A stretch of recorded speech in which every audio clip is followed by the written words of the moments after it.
कौन बड़दाण्ड तो ना कि बड़दाण्ड कनेक्टेड अनेक जगार अच्छी वो विभिन्न समय आम देखीचे यार प्रभाव पड़ार अच्छी पर्यटकों पर आगामी दिन में ये गोटे उदाहरण सेट कर ना निश्चित कारण जगन्नाथ महाप्रभुंर ये क्षेत्र हूँ गोटे अनन्य क्षेत्र से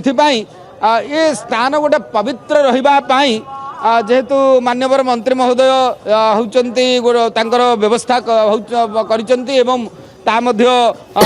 परिष्कार भाव में दौरान आपण माध्यम गणमाध्यम से खबर भी पलि आसी तेणु आम से आनंदित जे श्रीक्षेत्र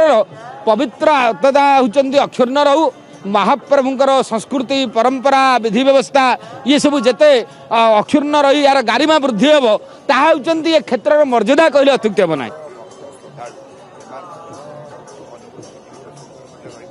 निश्चित कारण भक्त मान गोटे सात्विक भावापन्न स्थान ये हूँ पुरुषोत्तम क्षेत्र से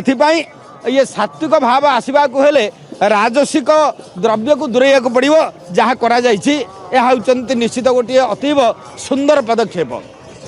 आगामी दिन ये जो उदाहरण होगा जाऊँगी आगामी दिन में किभली भाव में लाइसेंस दिज्व ना ये पाखापाखि कौन मद दुकान रहा विशेषकर बड़दाण्ड जहाँ विभिन्न समय आमिष मुक्त करने को दाबी होइछि।